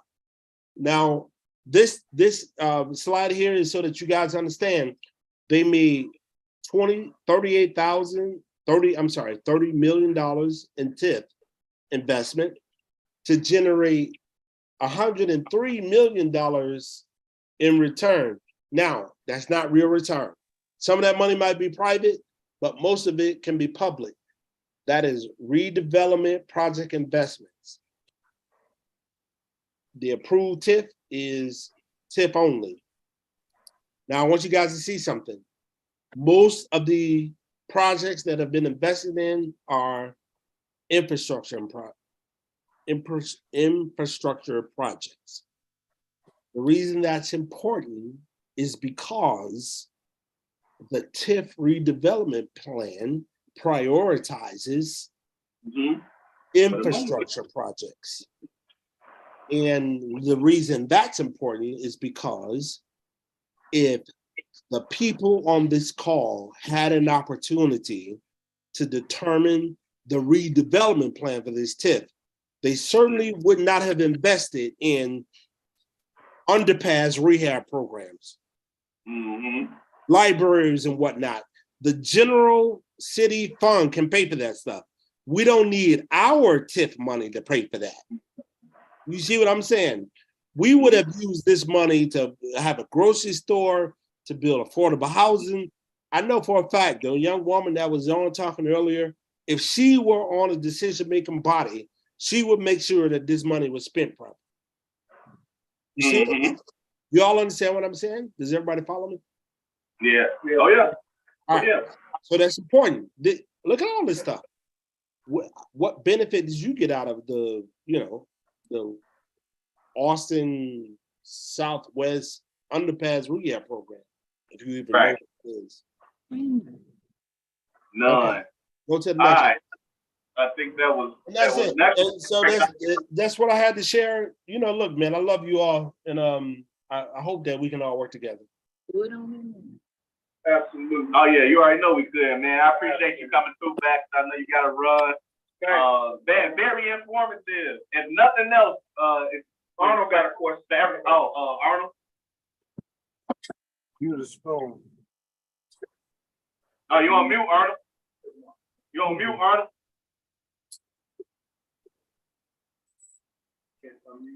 No, I can't. Unmute yourself, Arnold. Can you hear me now? Yeah. Yeah, I just want to add to that conversation. In 1999, of course, what he's saying also going to involve the lobbying the alderman at the time, which was Ike, when they did that TIF along the Harrison Central Quarter and gave Loretta Hospital $20 million. And poor people, as he just said, didn't even benefit with getting job training or accessibility to any jobs as a result of Loretta getting $20 million of our property taxes that came to that hospital. So I'm certainly on board with what he's saying. That is a very important thing most people need to know. I want to say this right now.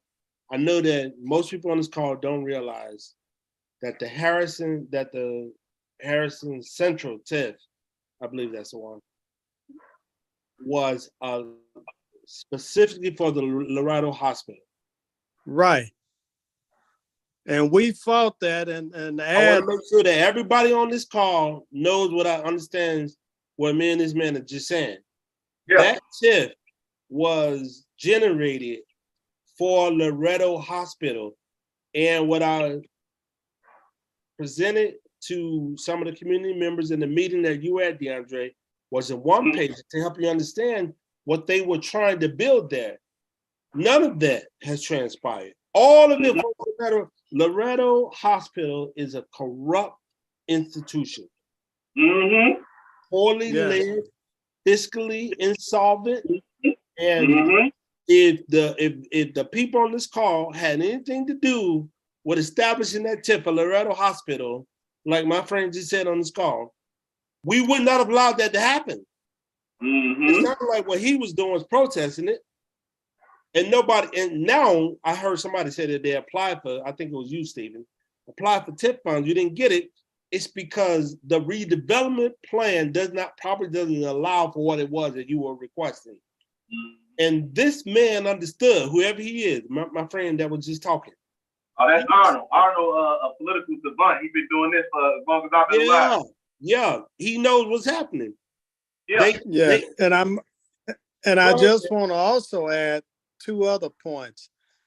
The Greek Orthodox Church, as well at the time South Shore, that bank, which is now a Bill property, they hired attorneys to pull them and their lots and PIN numbers out of that TIF plan.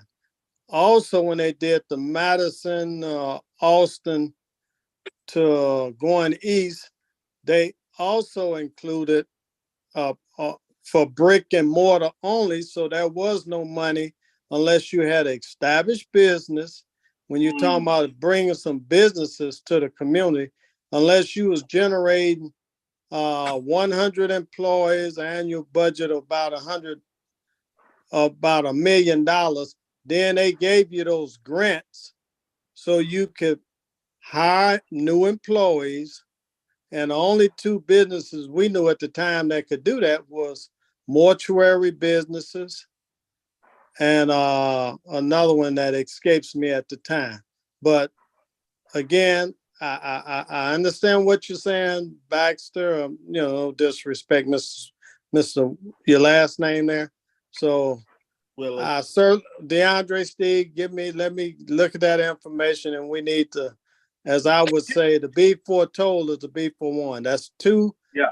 That's two tips that's expiring. These aldermen and all them is not on board. They want to, if it makes them look good with a shovel in their hand and a helmet on their head, right now, that's where they're at. We need to rally the community, because when that Aspire Center go up, I'll be the first one right now to say, unless it's generating some tax relief, homeowners, I'm saying, with the surrounding communities, other new developments, then public financing won't be sustainable, as he's saying, because it just won't, because people won't be able to afford that housing or the rent in those areas, because it'll be competing, and obviously new versus old, we know how that is. So we're in alignment. We're in alignment. Hey, look, family, I gotta go.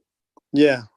All right. Hey, appreciate you back. We know we're gonna have you back, man, to continue to spread the word. Absolutely. No doubt. Yes, Love. sir. All right, brother. Enjoy your family. Thank All you. right. Thanks a lot, man. All right, man. We had a lot. That was a lot. Baxter broke down the need for this ordinance. I hear one person already saying that they could get behind it. And Arnold, how the rest of y'all feeling? What y'all think about, creating a housing, what they call it, Austin All? Maybe we could change the name if y'all feel like that. But what do y'all think about the points he made in terms of what we need to be asking for or seeking as it relates to creating a fair housing ordinance that is catered towards Austin? What y'all thought? Can y'all get behind that? Can we spur the troops to make something happen? Yeah, count me in. All right. Tiny. I agree. Ella. Tamika. Yeah, Okay. I agree. Some progress beat no progress. Yeah. Kind of like everything new, not necessarily good for you, because when it's good for you, one thing that new, how you gonna sustain it, maintain it. That's the only question. Yeah. Okay. All right. Well, look, we right up at 8:00, so we ain't gonna hold y'all too much long. Y'all know how we like to do, go around the room, get the final thought. So I see Arnold, you the first one on my screen, so let's go and start with you. Well, good conversation. Count me in. Like I said, I went down and testified at the city council. For some reason, when they called my name, I was down there as it came to these tips. And and I'll be brief. The development down there on Pulaski and Madison with they talk about the Chinese or the Japanese and Arab American Business Association. Those businesses were generating to the tune about $40 million.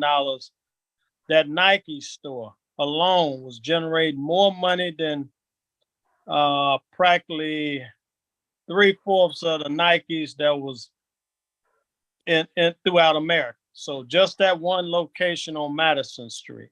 All right, man. We spend our money on the wrong thing. Go ahead.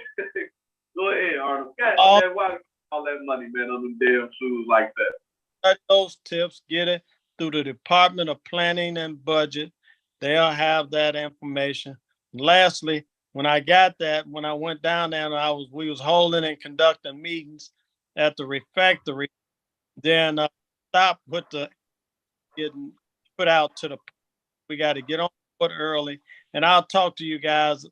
Maybe about the shenanigans by the aldermen and all that as it relates to the station. Because again, if they can look good with a helmet and a show, that's all it. That's all it's about.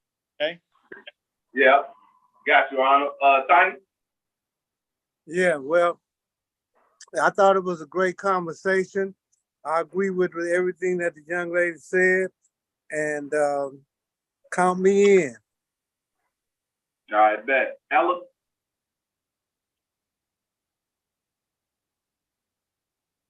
I agree with it, even though I wasn't at the first part of the meeting, wasn't there, but I agree with it. But we also have to consider what's the consequences of doing this? How will it affect each one of us as individuals, as homeowners, as property owners? What is the overall picture? What's going to happen if if this happens? I'm a little afraid of the unknown, but I'll go with it. Yeah, no, what happens. That's a solid point. There is currently a transition taking place in Austin, and it almost makes you think like, are we setting this up for others. You know what I mean? So that's something that you got to really be weary of if that's what you want to do. But you know, like you said, slow motion better than no motion. Barry. Hey everybody, look, a lot of information. I would need to hear a little bit more. I'm just because there are some players in there that have relationships. I mean, folk like some organizations that are part of that presentation that or whatever that was he made that I don't know. But with regard to Loretta Hospital, employees are walking out at 7 a.m. in the morning. They do not have a contract. They had a press conference last, I think it was Thursday. So the employees over there, the healthcare employees and union members, will be walking out at 7 o'clock in the morning and then at 3 p.m. tomorrow. So, folks want to just come over there, show up, and start walking. That's what we need to do. We've been trying to. We need to get on that board. We need to get community and workers on that board because they've been arrogant for a long time. But like I said, they walking out at 7 a.m. in the morning, and of course I'll be out there along with some more 290 IPR people and just you got a lot of labor people is out there. CTU, AFSCME, SEIU, Local 73 from the burbs were all out there support. It just doesn't make any sense that they won't pay the workers.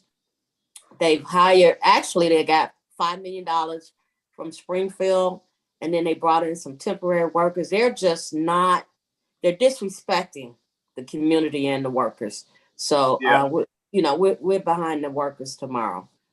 But I'm just gonna end with saying I would like to hear a little bit more about what the presentation, because I wasn't sure if he was presenting for the Oak Park Housing Authority or if he was just kind of making a personal presentation tonight. So yeah, you know what? So you might have not been from the top when he came in. It was more for himself. He said he wasn't coming to this meeting operating in a capacity under what he does as a policy analyst for Oak Park Regional Housing, more or less as a person who's been involved with the community for, I don't know, we said about almost 20 years or so. And he lives in Maywood, but he said, based off the research that he's done, the Austin community, Evanston, and based off the Austin community / the West Side in general, he's seen discrepancies that mirror and in some cases are worse than those in some of the other predominantly Black communities that you would think of as the worst, which would be like New Orleans and the 9th Ward or 3rd Ward, whichever one of them, and Los Angeles, like Compton. I don't think Compton, but regardless.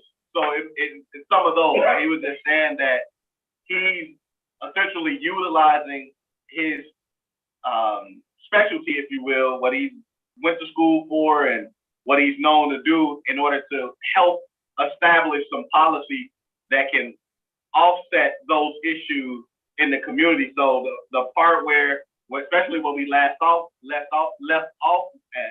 was what would be included in this particular policy, including the opportunity zones and the reestablishing the TIF district and creating community advocacy groups and things like that would actually help us be more of a voice in our housing crisis that's going on in Austin.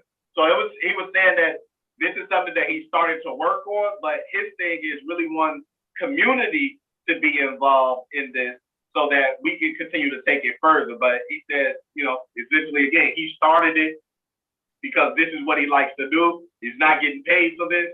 And it isn't a part of his role with Oak Park Regional, much less it's just something that he sees as a necessity and he wants to help get done. That's a plan to me.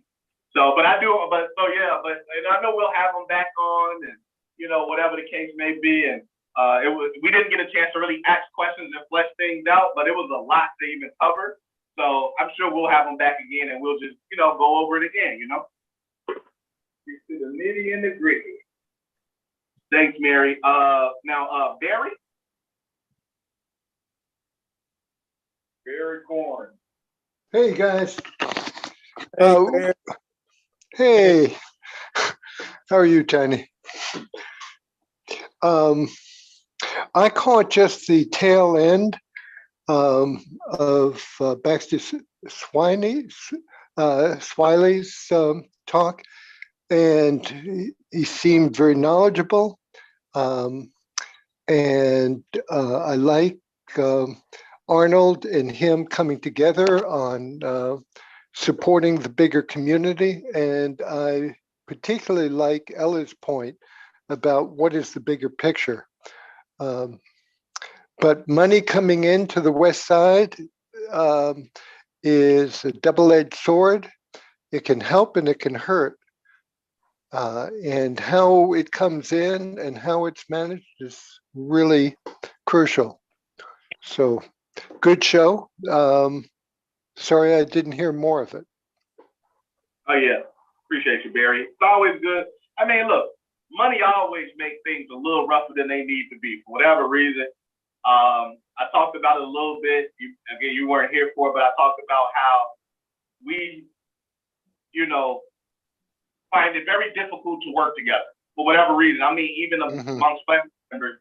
And we were talking about the housing crisis, and I was just saying how my brothers and sisters, there's 6 of us, if we all took our taxes and put it together, and the one with the most money or making the most money with the best credit goes out and gets the loan, now we all can live together. And now we have a piece of something that we all share. And that is not happening enough in our community. And so, one of the things that Baxter talked about is actually building integrity quotient. You feel me? He said, the trust is where any relationship lies. To Steve's point, it's all about relationships. And he said, your integrity is important to that. So you do what you say you're going to do. You be where you say you're going to be. You move how you say you move. And people can never question who you are if you show up in a consistent manner and you build your integrity. To that point, a lot of organizations and people have not done that in the most credible way. And so we don't have it here, but we got to get it if we want to see something change, especially when money starts to flow in. So the question is, I feel like, who would be those credible folks with the integrity that people will be okay with giving the pie to and allowing them to divvy it up? Because not all of the organizations or people are the most trustworthy and have the most credibility. And that's just what it is. So, right. And we'll figure it out. And what do they really do? Yeah. Can I add something, DeAndre, to what you just said? Yeah.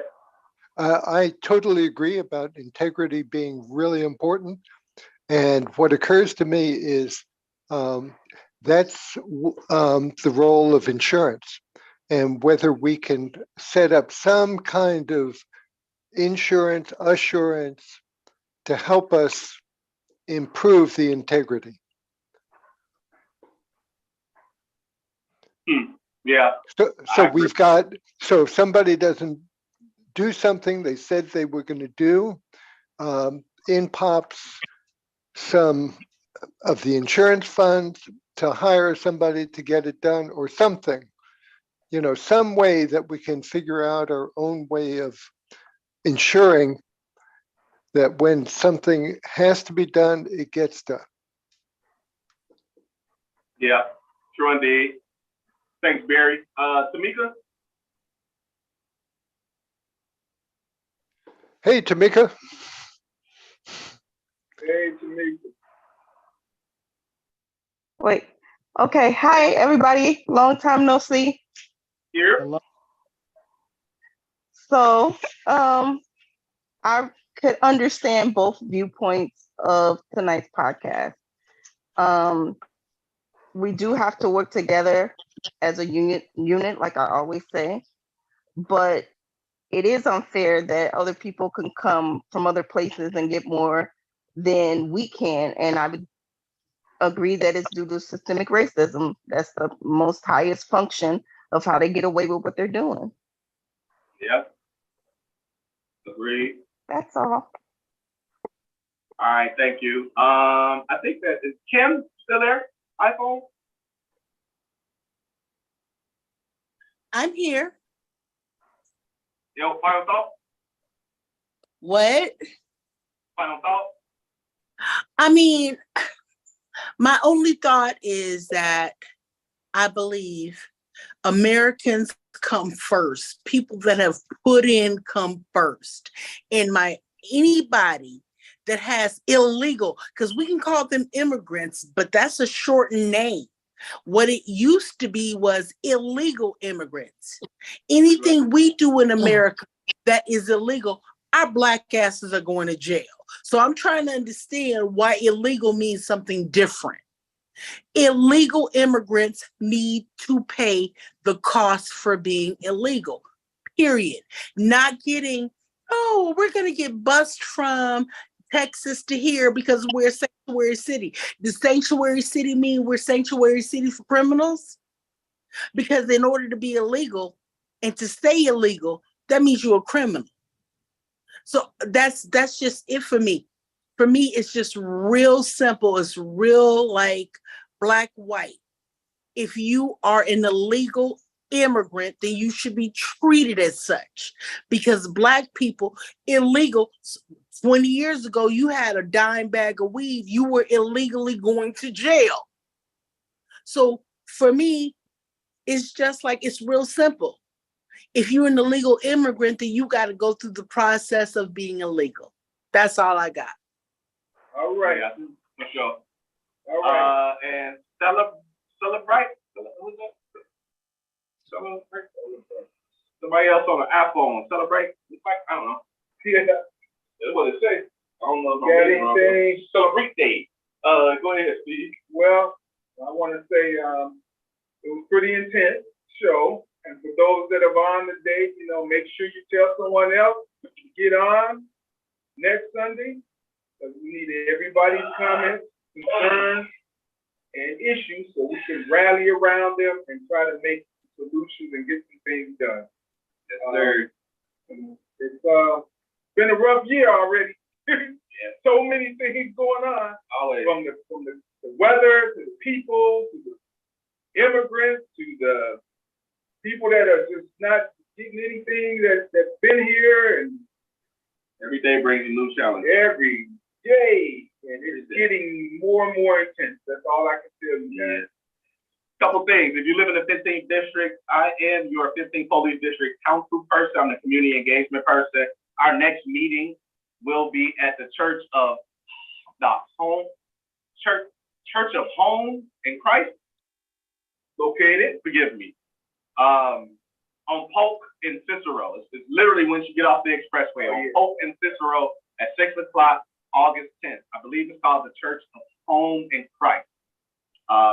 Regardless, and if you come to our last meeting, I've said that we have a monthly newsletter that's going to go out roughly bi-weekly after our meeting. So I do have that newsletter. If that's something you want to subscribe to, shoot me a text or email. You already have those, I'm sure. And I will put you in the mix so that you can get our monthly newsletters. They also contain the date and time and everything for our next upcoming meeting. And the last thing I want to say is that this Saturday, August 5th, we're having a Know Your Rights, Is There a Such Thing as Driving While Black and Brown seminar at the Lawndale Christian Legal Center, which is 1350 South Hamlin. We're going to be there from 1 to 3, and we're going to be discussing this idea of driving while black and brown in the city of Chicago. For those that don't know, the West Side has an inordinate amount of stops, as well as unanswered calls for service, which somewhat go hand in hand with one another. And the ACLU and LCLC want to come together alongside the district council members to educate our community about those things, as well as talk a little bit about the lawsuit that the ACLU has actually filed so that these type of things can stop happening in our black and brown community. So if you have time, again, 8-5, that's August 5th, this Saturday from 1 to 3, LPLC, which is 1350 South Hamlin. Come on and stop by. We got light refreshments and education for you. That being said, We have the Facebook, YouTube. Yeah, we need to put a shout out. Oh, hey, go ahead. Well, I do want to say there's one of our community young person that's actually been organizing with us for at least a couple years or more. She's come up missing. She's been missing for 2 weeks now. Her name, well, she goes by the name of Yaya, but it's unfortunate that it just kind of went out recently to let us know that she's been missing. But we want to make sure that everybody looks out and see if you can see her out there. Mm-hmm. Her real name is, what's her name? Desiree. Desiree Thomas. She lived in Lawndale area. She organized over here in Austin with us. She went to school at that military school over there off of Western and Madison. But she's been missing 2 weeks and her phone is no longer responding. And it was something where she got into an argument with her parents and she left, but now no one knows where she's at. And we want to say, Yaya, if you hear this message, you need to come home. You need to let somebody know where you're at. Everybody's upset and worried about you. Okay? So, Desiree, Thomas, anybody, make sure you can go to the NAC page, you'll see the information on Facebook about her. Yes, sir. All right, y'all. We have the Facebook, YouTube, Zoom, so you can check in. We do this every Sunday between 6 to 8. Choose whichever way you would like to interact with the show and share the show, man. Bring somebody, man. The more people we can have, the more movements we can actually start. Y'all see what happened as a result of folks tuning into the show when it came to the flood thing. We want this thing to grow so we can educate our folks and make sure they in the know of what's going on. Because the more people that's in the know and educated, the further we can get together. That being said, we have open seats at the table. All we're trying to do is welcome y'all all home. Thank y'all for allowing us to welcome Northwest Austin County. Y'all have a good night. Night all. Don't forget the green team got their event next Saturday also.